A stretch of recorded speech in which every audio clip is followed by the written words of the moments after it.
stopped at page 57.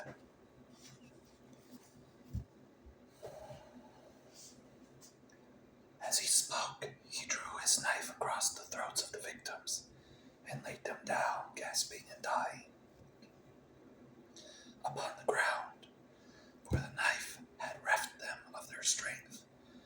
Then they poured wine from the mixing bowl into the cups and prayed to the everlasting God, saying, Trojans and Achaeans among one another, Zeus most great and glorious, and ye other everlasting gods, grant that the brains of them who shall first sin against their oaths, of them and their children, may be shed upon the ground, even as this wine, and let their wives become the slaves of strangers.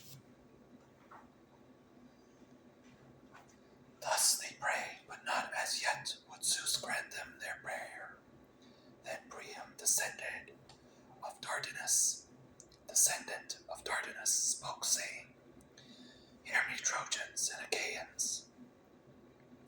I will now go back to the wind-beaten city of Iliad. I dare not, with my own eyes, witness this fight between my son and Menelaus, for Zeus and the other immortals alone know which shall fall. On this he laid the two lambs on his chariot, and took his seat. He gathered the reins in his hand, and Antenor sat beside him.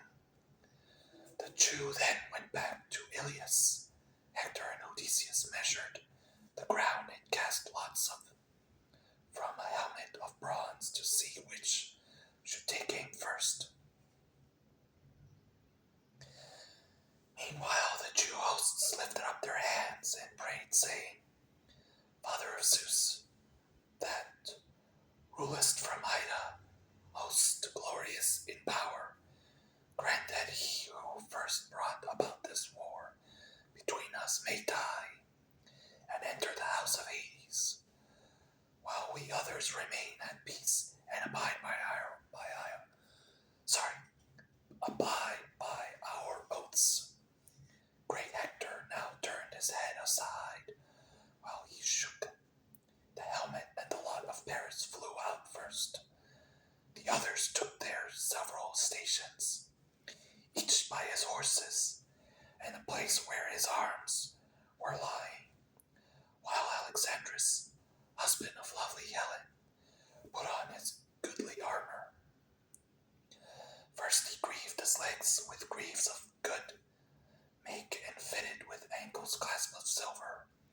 After this he donned the cuirass of his brother Lycaon and fitted it to his own body.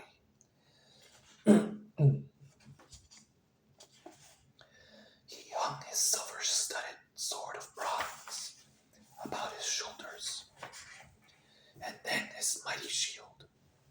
On his comely head he set his helmet well wrought with a crest of horsehair that nodded menacingly above it, and he grasped a redoubtable spear that suited his hands.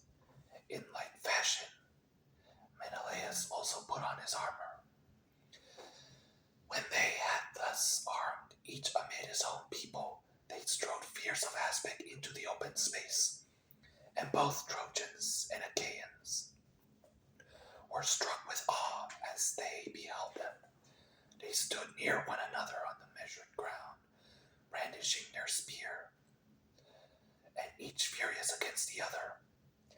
Alexandrus aimed first and struck the round shield of the son of Atreus, but the spear did not pierce it, for the shield turned its point. Menelaus took aim, praying to Father Zeus as he did so. King Zeus said, Grant me revenge on Alexandrus, who has wronged me. Subdue him under my hand, that in ages yet to come a man may shrink from doing ill deeds in the house of his host. He poised his spear as he spoke and hurled it at the shield of Alexandrus. Through shield and curse it went, and tore the shirt off by his flank. But Alexandrus swerved aside, and thus saved his life. Then the son of Atreus drew his sword, and drove at the projecting part of his helmet. But the sword fell shivered in 3 or 4 pieces from his hand, and he cried, looking towards heaven, Father Zeus of all gods, thou art the most despiteful. I made sure of my revenge, but the sword has broken in my hand. My spear has been hurled in vain, and I have not killed him. With this he flew at Alexandrus, caught him by the horsehair plume of his helmet, and began dragging him towards the Achaeans. The strap of the helmet that went under his chin was choking him, and Menelaus would have dragged him off to his own great glory had not Zeus's daughter Aphrodite been quick to mark and break the strap of oxhide, so that the empty helmet came away in his hand. This he flung to his comrades among the Achaeans, and was again spring upon Alexandrus to run him through with a spear. But Aphrodite snatched him up in a moment, as a god can do, hid him under a cloud of darkness, and conveyed to him his own bedchamber. Then she went to call Helen, and found her on a high tower, with the Trojan women crowding round her. She took the form of an old woman who used to dress wool for her when she was still in Lacedaemon, and of whom she was very fond. Thus disguised, she plucked her by perfume robe, and said, Come hither, Alexandrus says you are to go to the house. He is on his bed in his own room, radiant with beauty and dressed in gorgeous apparel. No one would think he had just come from fighting, but rather that he was going to a dance, or had done dancing and was sitting down. With these words she moved the heart of Helen to anger.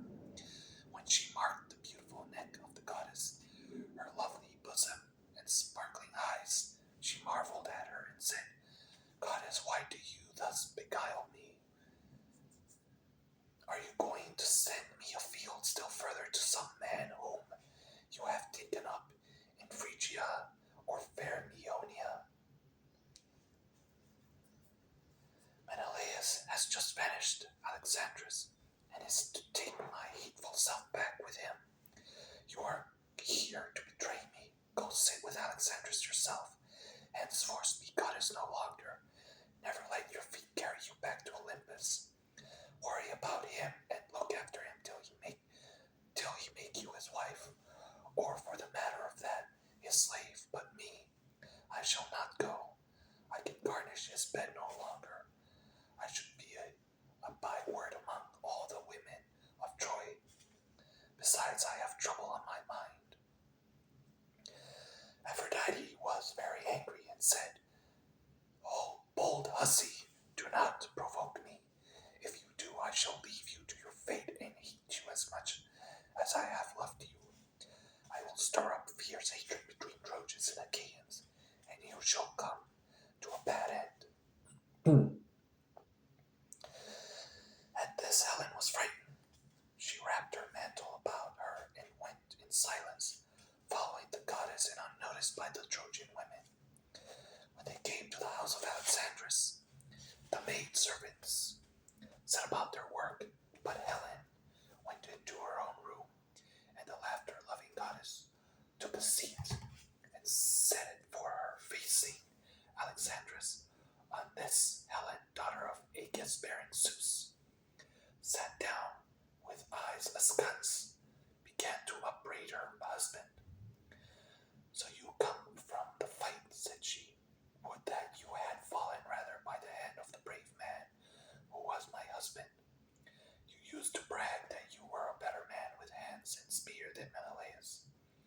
Go then and challenge him again, but I should advise you not to do so, for if you are foolish enough to meet him in single combat, you will soon fall by his spear. And Paris answered, Wife, do not vex me with your reproaches.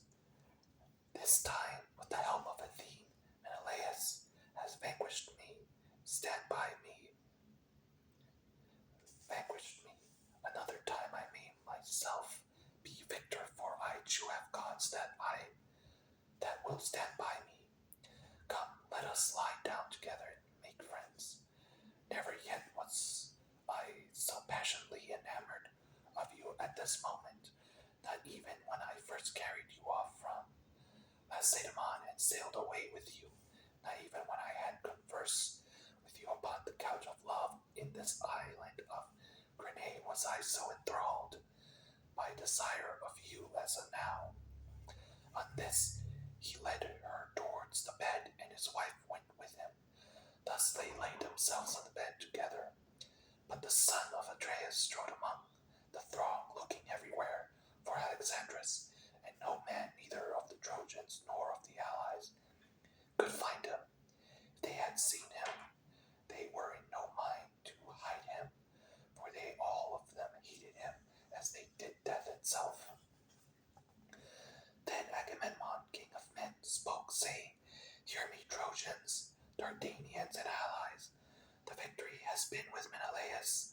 Therefore give back Helen with all her wealth, and pay such fine as shall be agreed upon, in testimony among them that shall be born hereafter. Thus spoke the son of Atreus, and the Achaeans shouted in applause. Now we're on book 4, I believe. Sorry, it's in Roman numerals, so I'm not familiar with Roman numerals. Anyways, a quarrel in Olympus. Athene goes down and persuades Pandarus to violate the oaths by wounding Menelaus with an arrow. Agamemnon makes a speech and sends for Machaon. He then goes about among his captains and upbraids Odysseus and Sthenelus, who each of them retort fiercely. Diomed checks Sthenelus, and the Jew hosts then engage with great slaughter on either side. Now the gods were sitting with Zeus in council upon the golden floor, with Hebe went round pouring out nectar for them to drink, and as they pledged one another in their cups of gold, they looked down upon the town of Troy. The son of Cronus then began to tease Hera, tugging at her so as to provoke her.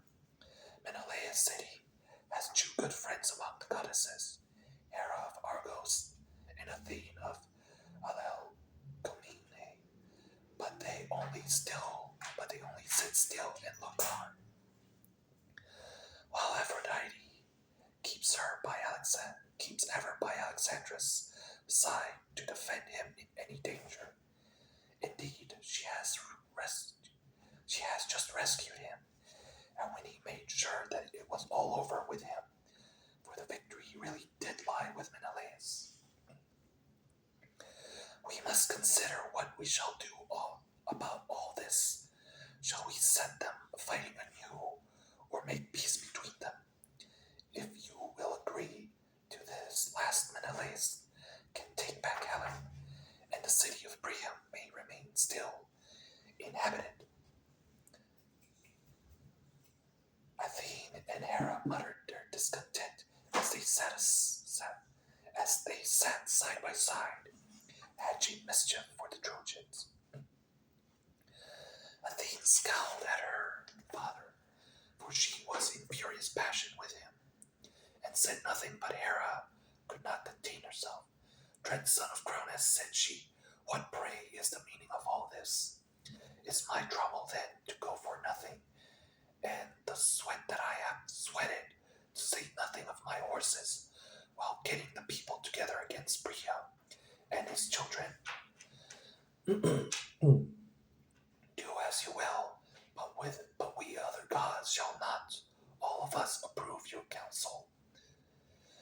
Zeus was angry and answered, My dear, what harm have Priam and his sons done you that you are so hotly bent on sacking the city of Iliad?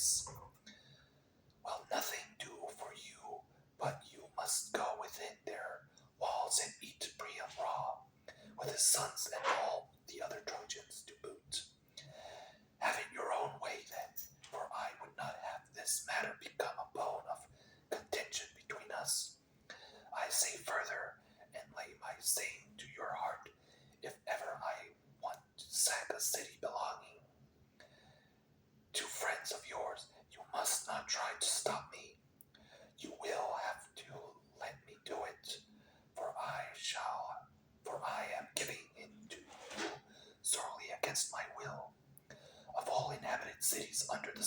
stars of heaven, there was none that I so much respected as Iliad with Priam and his whole people. Equitable feasts were never wanting about my altar, nor the savor of burning fat, which is honor due to ourselves. My own three favorite cities, answered Hera, are Argos, Sparta, and Mycenae. Sack them whenever you may be displeased with them. I shall not defend them, and I shall not care. Even if I did, and tried to stay you, I should take nothing by it, for you are much stronger than I am. But I will not have my own work wasted. I too am a god, and of the same race with yourself. I am Cronus' eldest daughter, and am honorable not on the ground only, but also because I am your wife, and you are king over the gods. Let it be a case then of give and take between us, and the rest of the gods will follow our lead.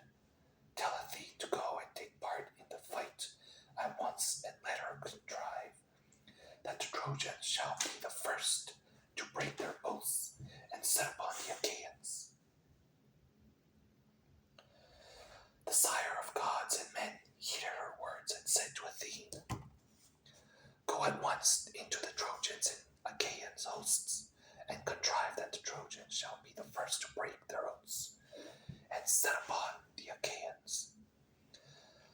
This was what Athene was already eager to do. So down she darted from the topmost summits of Olympus. She shot through the sky as some brilliant meteor, with the son of scheming Cronus has sent as a sign to mariners or to some great army, and a fiery train of light follows in its wake. The Trojans and Achaeans were struck with awe as they beheld, and one would turn to his neighbor, saying, Either we shall again have war and din of combat, or Zeus, the Lord of battle, will now make peace between us. Thus did they converse. Then Athene took the form of Laodocus, son of Antenor, and went through the ranks of the Trojans to find Pandarus, the redoubtable son of Lycaon. She found him standing among the stalwart heroes who had followed him from the banks of the Aesopus. So she went close up to him and said, Brave son of Lycaon, will you do as I tell you? If you dare send an arrow at Menelaus, you will win honor and thanks from all the Trojans, and especially from Prince Alexandrus. He would be the first to requite you very handsomely if he could see Menelaus mount his funeral pyre slain by an arrow from your hand. Take your own aim then, and pray to Lycian Apollo, the famous archer. Vow that when you get home to your strong city of Iliad, you will offer a hecatomb of firstling lambs in his honor. His fool's heart was persuaded, and he took his bow from its case. Thus, this bow was made from the horns of a wild ibex, which he had killed as it was bounding from a rock. He had stalked it, and it had fallen as the arrow struck into the heart. Its horns were 16 palms long, and a worker in horn had made them into a bow, smoothing them well down and giving them tips of gold. When Pandarus had strung his bow, he laid it carefully on the ground, and his brave followers held their shields before him, lest the Achaeans should set upon him before he had shot Menelaus.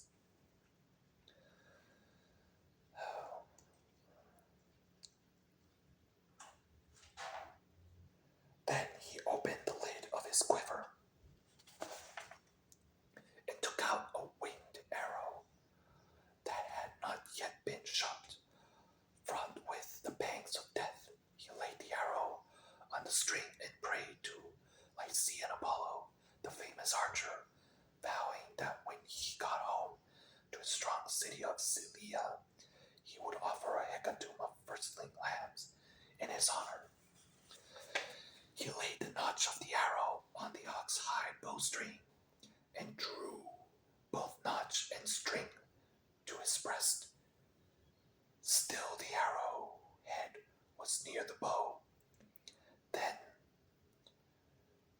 when the bow was arched into a half circle, he let fly, and the bow twained, and the strings sang as the arrow flew gladly on over the heads of the throng. But the blessed gods did not forget thee, O Menelaus, and Zeus's daughter, driver of the spoil, was the first to stand before thee and ward off the piercing arrow.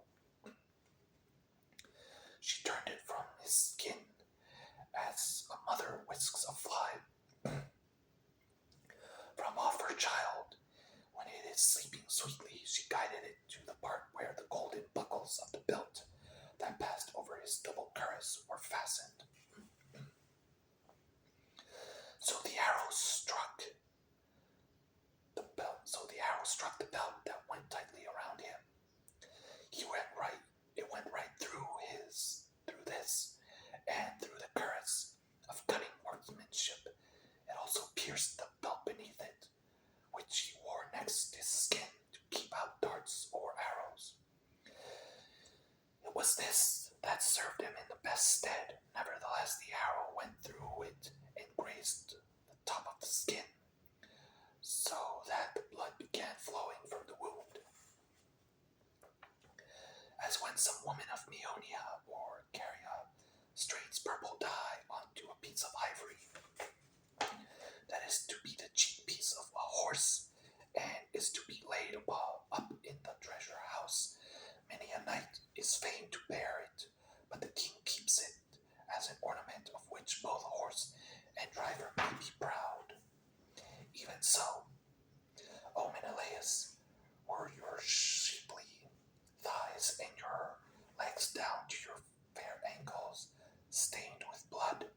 When King Agamemnon saw the blood flowing from the wound, he was afraid, and so was brave Menelaus himself, till he saw that the barbs of the arrow and the thread that bound the arrow head to the shaft were still outside the wound. Then he took heart, but Agamemnon heaved a deep sigh as he held Menelaus' hand in his own, and his comrades made moan in concert. Dear brother, he cried, I have been the death of you in pledging this covenant and letting you come forward as our champion. The Trojans have trampled on their oaths and have wounded you. Nevertheless, the oaths, the blood of lambs, the drink of offerings, and the right hands of fellowship in which we have put our trust shall not be vain. If he that rules Olympus fulfill it not here and now, he will yet fulfill it hereafter, and they shall pay dearly with their lives and with their wives and children. The day will surely come when mighty Iliad shall be laid low with Priam and Priam's people, when the son of Cronus from his high throne shall overshadow them with his awful aegis in punishment of their present treachery. This shall surely be, but how, Menelaus, shall I mourn you if it be your lot now to die? I should return to Argos as a byword for the Achaeans will at once go home. We shall leave Priam and the Trojans the glory of still keeping Helen, and the earth will rot your bones as you lie here at Troy, with your purpose not fulfilled. Then shall some braggart Trojan leap upon your tomb and say, ever thus may Agamemnon wreak his vengeance. He brought his army in vain. He has gone home to his own land with empty ships, and has left Menelaus behind him. Thus will one of them say, and may the earth then swallow me. But Menelaus reassured him and said, "Take heart and do not alarm the people. The arrow has not struck me in a mortal part, for my outer belt of burnished metal first stayed it, and under this my cuirass and the belt of mail which the bronze smiths made me." And Agamemnon answered, "I trust, dear Menelaus, that it may be even so, but the surgeon shall examine your wound and lay herbs upon it to relieve your pain." He then said to Talthybius, "Tell Machaon, son of the great physician, Aesculapius, to come and see Menelaus immediately. Some Trojan or Lycian archer has wounded him with an arrow, to our dismay, and to his own great glory." Talthybius did as he was told, and went about the host trying to find Machaon. Presently he found standing amid the brave warriors who had followed him from Draca. Thereon he went up to him and said, "Son of Aesculapius, king of Agamemnon says you are to come and see Menelaus immediately. Some Trojan or Lycian archer has wounded him with an arrow, or to our dismay, and to his own great glory." Thus did he speak, and Machaon was moved to go. They passed through the spreading host of the Achaeans and went on till they came to the place where Menelaus had been wounded and was lying, with the chieftains gathered in a circle round him. Machaon passed into the middle of the ring and at once drew the arrow from the belt, bending its barbs back through the force with which he pulled it out. He undid the burnished belt, and beneath this the cuirass and the belt of mail which the bronze smiths had made. Then, when he had seen the wound, he wiped away the blood and applied some soothing drugs which Chiron had given to Aesculapius out of the goodwill he bore him. While they were thus busy about Menelaus, the Trojans came forward against them, for they had put on their armor and now renewed the fight. He would not have them found Agamemnon asleep, nor cowardly and unwilling to fight, but eager rather for the fray. He left his chariot rich with bronze, and his panting steeds in charge of Eurymedon, son of Ptolemaeus, the son of Pereus, and bade him hold them in readiness against the time his limbs should weary of going about and giving orders to do so many. For he went among the ranks on foot. When he saw men hasting to the front, he stood by them and cheered them on. "Argives," said he, "slacken not one whit. In your onset, Father Zeus will be no helper of liars. The Trojans have been the first to break their oaths and to attack us. Therefore they shall be devoured of vultures. We shall take their city and carry off their wives and children in our ships." But he angrily rebuked those whom he saw shirking and disinclined to fight. "Argives," he cried, "cowardly, miserable creatures, have you no shame to stand here like frightened fawns, who, when they can no longer scud over the plain, huddle together, but show no fight? You are as dazed and spiritless as deer. Would you wait till the Trojans reach the sterns of our ships, as they lie on the shore, to see whether the son of Cronus will hold his hand over you to protect you?" Thus did he go about giving his orders among the ranks. Passing through the crowd, he came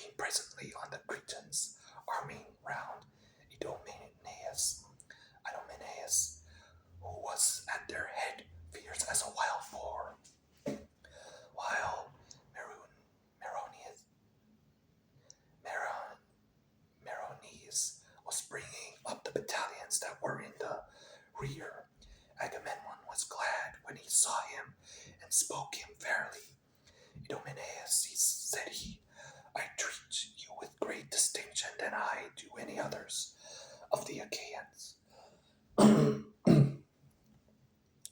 in war or in other things, or at table, when the princes are mixing my choicest wines in the mixing bowls, they have each of them a fixed allowance, but your cup is kept away always full like my own, that you may drink whenever you are minded.